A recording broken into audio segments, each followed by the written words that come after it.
99 TV ప్రేక్షకులకు నమస్కారం. ఈరోజు భక్తి గీతాలు కార్యక్రమంలో మనం ఒక మంచి పాట గురించి విశ్లేషణ చేసుకుందాం. సంగీతం, సాహిత్యం, అలాగే పాట యొక్క తీరుతెన్నులు ఇవన్నీ కూడా మనం ఈ పాటలో మనం డిస్కస్ చేద్దాం. ఈ పాట భూ కైలాస్ అనే చిత్రంలోనిది. భూ కైలాస్ అనే చిత్రంలో ఈ పాట.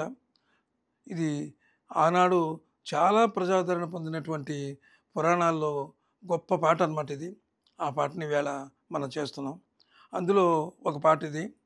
భూ కైలాస్లో మీకు పల్లవి వినిపిస్తాను, తర్వాత చరణం ఇవన్నీ అయిన తర్వాత వినిపిస్తాను.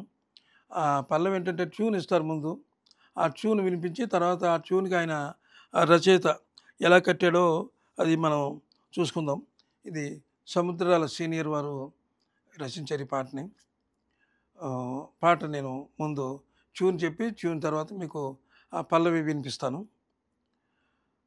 ట్యూన్ ఏమిటంటే నా నా నా నా నా నా నా నా నా నా నా నన్నా నన్నా నన్నా నన్నా అనేది ట్యూన్ పాటకి. ఆ పాటకి సముద్రాల వారు ఎంత సొగసుగా పదాలు అల్లారు చూడండి, ఎంత చక్కటి భాష సాహిత్యం వాడారు చూడండి. దేవదేవ ధవళాచల మందిర గంగాధరా హర నమో నమో, దైవతలోక సుధాంబుధి హిమకర లోక శుభంకర నమో నమో నమో నమో నమో నమో నమో నమో నమో నమో, దేవదేవ ధవళాచల మందిర గంగాధరా హర నమో నమో, దైవతలోక సుధాంబుధి హిమకర లోక శుభంకర నమో నమో. ఇది ఆయన పల్లవికి ఇచ్చినటువంటి సాహిత్యం అన్నమాట. అద్భుతమైనటువంటి సాహిత్యం ఆయన ఇచ్చారు. సరే, ఇక మనం కొంతమంది మిత్రులు ఏమంటున్నారంటే, ప్రతి పాటకి కూడా మీరు పాట ఎప్పుడు పుట్టింది అని చెప్పక్కర్లేదు, పాట చెప్పేసి రాగంలోకి వెళ్ళిపోండి అని చాలామంది మిత్రులు కామెంట్లు పెడుతున్నారు. అయితే అది భావ్యం కాదు. ఎందుకంటే మనం చెప్పేదే పాట రాగం. మరి పాట గురించి చెప్పేటప్పుడు కనీసం దాని పూర్వాపరాలు 2 మాటలైనా మనం చెప్పాలి కదా. అసలు ఆ పాట అనేది ఎక్కడి నుంచి వచ్చింది అనేది మనం 2 లైన్లో చెప్పేస్తాను, ఎక్కువ చెప్పను నేను. పాట అనేది జానపదం నుంచి శ్రామికుల కార్మికుల కర్షకుల యొక్క వాళ్ళు పనిచేసే పనుల్లోనూ స్వేదం నుంచి పుట్టినటువంటి పాటలు ఇవి. అద్భుతమైన పాటలు. పాట అక్కడ పుట్టింది. అంటే పాటలో ఎన్నో రకరకాల పాటలు ఉంటాయి. అంటే సెక్షన్స్, అంటే అంశాలు ఉంటాయి పాటల్లో.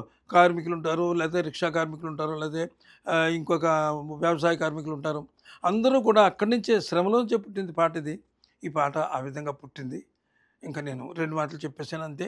ఇంక ఎక్కువ నేను సోది చెప్పకూడదని నేను చెప్పట్లేదు. ఇక పాట మనం అనుకున్నాం కదా. ఇప్పుడు పాట అయిపోయింది, దానికి చరణం ఎలాగా మనకి ఇచ్చారు, చరణానికి సాహిత్యం ఎలా ఇచ్చారు అనేటప్పటికీ, దేవదేవ ధవళాచల మందిర గంగాధరా హర నమో నమో, దైవతలోక సుధాంబుధి హిమకర లోక శుభంకర నమో నమో నమో నమో నమో నమో నమో నమో నమో నమో, పాలిత కింకర భువన శంకర, పాలిత కింకర భువన శంకర, శంకర పురహర నమో నమో, శంకర పురధర నమో నమో, హాలాహలహర శూలాయుధర శైల సుధావర నమో నమో, దేవదేవ ధవళాచల మందిర గంగాధరాహర నమో నమో దైవతలోక సుధాంబుధి మకర లోక శుభంకర నమో నమో. ఈ పాట ఒక చరణం వినిపించాను. పాటలో శబ్దాలు అవి ఎక్కడైనా కొంచెం అన్యమనస్కంగా కానీ అన్య రాగాలు కానీ ఎక్కడైనా ఉంటే మరి మామూలుగా స్వీకరించండి. ఎందుకంటే నేను పెద్ద గాయకుడిని కాదు, పెద్ద పండితుడిని కాదు. మా 99 టీవీలో ఈ ఖచ్చితంగా ఈ ప్రోగ్రాం ఉండాలనే ఉద్దేశంతో మేము డిజైన్ చేసాము. అంచేత ఈ పాట మీకు ఈరోజునే ఇస్తున్నాను. అయితే ఈ పాటకి ఒక రాగం ఉంటుంది.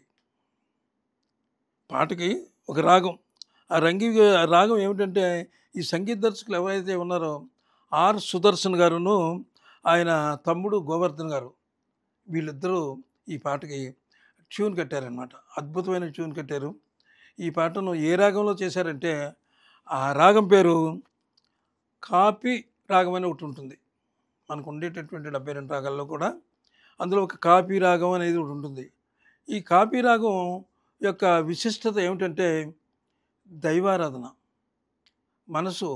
మనసు పారవశ్యంతో నిండిపోయినప్పుడు పాడుకునే పాటల్లో ఈ రాగాన్ని వాడతారనమాట. కాపీ రాగాన్ని ఇందులో సంగీత దర్శకులు వాడారు.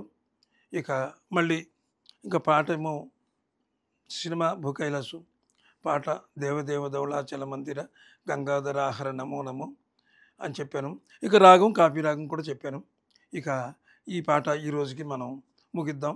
మళ్ళీ నెక్స్ట్ మళ్ళీ తర్వాత దాంట్లో ఒక మంచి సాంగు, అంటే భక్తి పారవశ్యంతో ఊగిపోయేటటువంటి మంచి పాట ఒకటి మళ్ళీ మీకు వినిపిస్తాను. మళ్ళీ కలుద్దాం. అందరికీ నమస్కారం.